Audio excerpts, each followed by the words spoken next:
No Way Home Part 2 is finally here. Ladies and gentlemen, we've been waiting on this thing for what feels like 4-5 months now. Every single opportunity that we get, we're speculating that we're going to see a villain update for Green Goblin, Lizard, Electro, and Sandman. Well, speculate no longer. Green Goblin is here and he's getting a brand new uniform. Unlike the last time where he was hinted in a sneak peek with his pumpkin bombs and there was nothing else, this time we're getting a sneak peek, a first look if you will, at his new upcoming uniform. By my estimation, this should be dropping next week, Tuesday, as a rolling patch because this is saying sneak peek number 5, not sneak peek number 1. And that is very important. This is still saying that this is a part of the March update, even though as of the time of me making this video, it is April 7th. So some people are going to argue that this is the anniversary update. It's not. This is version 7.95. Okay, there's a reason why they made it so that the Gwenpool update didn't change the version number and it was considered to be the April Fool's update. That is because they plan to stretch this out, this March update if you will, out as much as possible so that Multiverse of Madness ties into the anniversary because Multiverse of Madness is coming up shortly. So my guess is we're going to see a tier 3 or an awakened skill for Green Goblin here that ties in with Sandman, Electro, and Lizard. And this is going to hold us over for the next week or the next 2 weeks. And then right after that, they're going to start dropping sneak peeks from Multiverse of Madness. And I honestly think that there's going to be another sneak peek number 6 dropping tomorrow. And the reason why I think that is because they're dropping this sneak peek on a Thursday. If there was nothing else, usually what they would do is drop it on a Friday and then they give us the patch notes, if you will, on Monday and we see a rolling patch on Tuesday.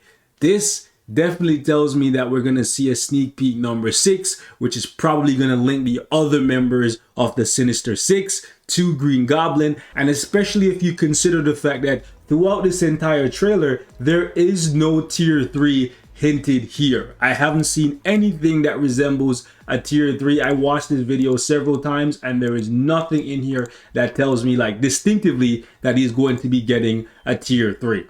Now, obviously, you could look at something like, let me show you, for example, you could look at the sky here and say, oh, okay, that's a T, but what are you going to say is the 3, right? So some people are going to say, oh, maybe these 3 lights off to the side here, but there's 2 lights here and there's 2 lights here. So like, really, are we going to really argue? Anyways, the point is Green Goblin is getting a new uniform.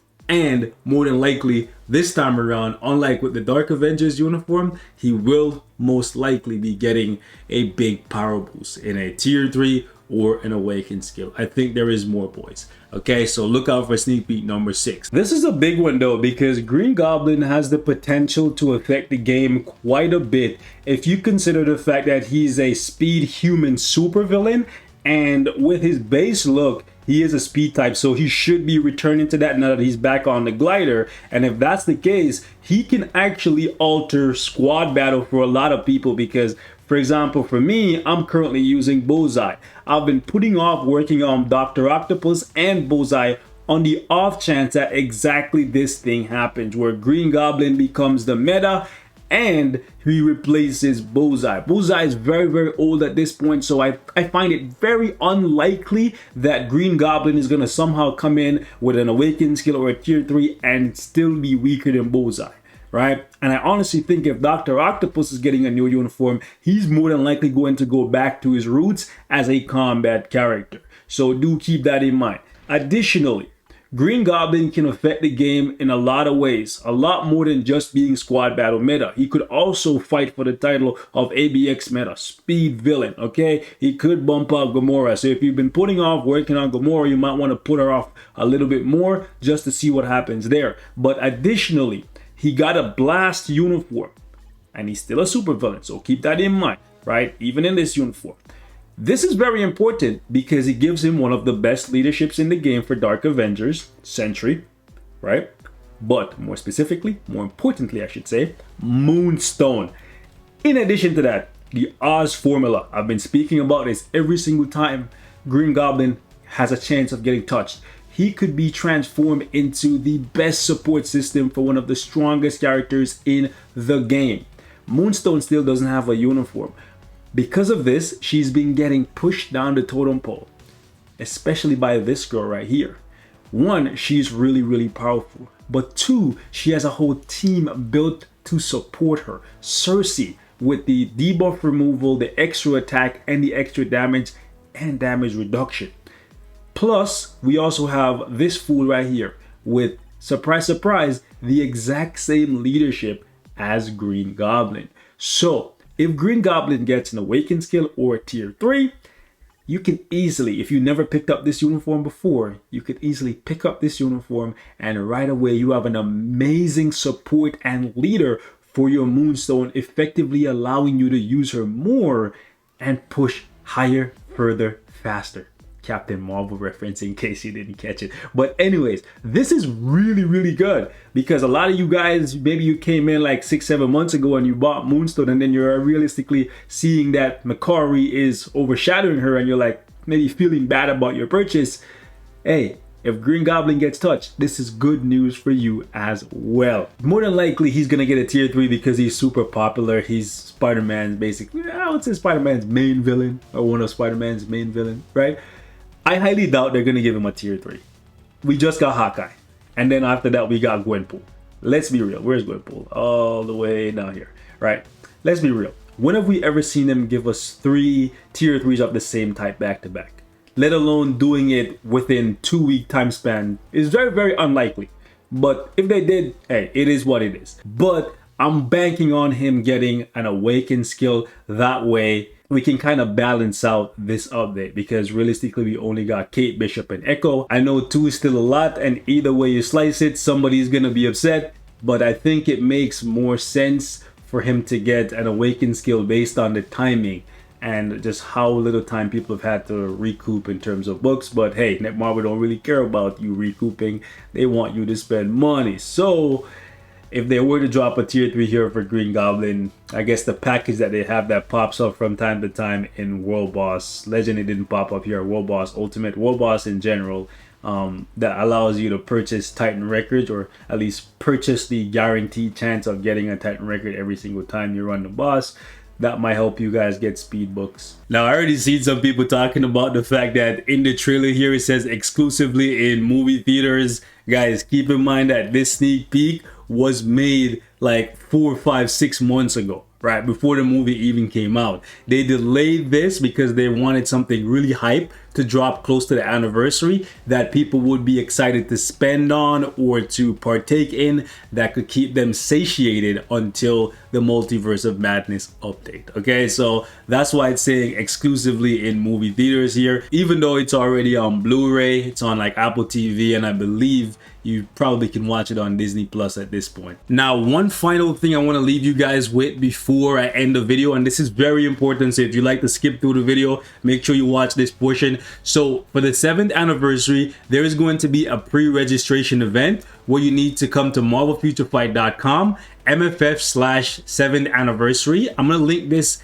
in my description or as the pinned comment so you guys can get here and you can pre-register, because if you pre-register, you will be able to pick up, as you can see right here, 700 crystals in addition to, right? In addition to the check-in stuff. So this is not instead of, this is in addition to. So for the anniversary, you're getting 300 crystals on day 20 and then 300 crystals on day 27. And then you're getting an additional 700 crystals from pre-registering. Okay, so you want to make sure you come here, enter your email address, whether it's 1, 2, 3, 4, 5, 6, 7, whatever email address you have linked to your Marvel Future Fight account, whether it's on Google Play or the Apple Store, it doesn't matter. Just click whichever one it is and then enter your email address and then click I agree and then click pre-register. So this is obviously not my email address, but let me just go ahead and show you guys, for example. So at hotmail.com, and then obviously you hit agree and you hit pre-register,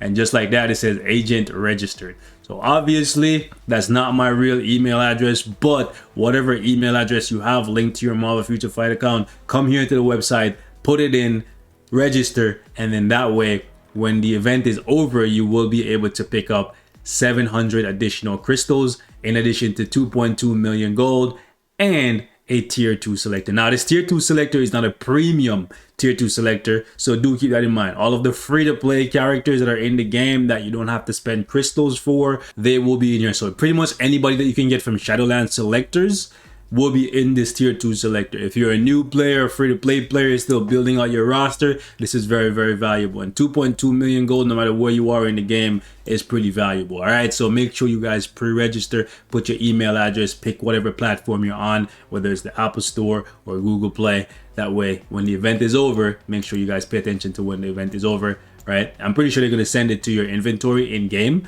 but make sure you guys pay attention to when it actually ends, because I often see people sign up for these things and then they start complaining that they didn't get the rewards right away. It doesn't end until the 29th, okay? It doesn't end until the 29th. So just because you sign up today on the 7th or the 8th, whenever you're watching this, it doesn't give you the reward until the 29th. With that being said, ladies and gents, we're gonna wrap the video right here. Thank you so much for watching. Are you excited for Green Goblin? I know I am, and I can't wait to wreck shit with him. Squad battle, ABX, world boss, leader, support. What is he going to be?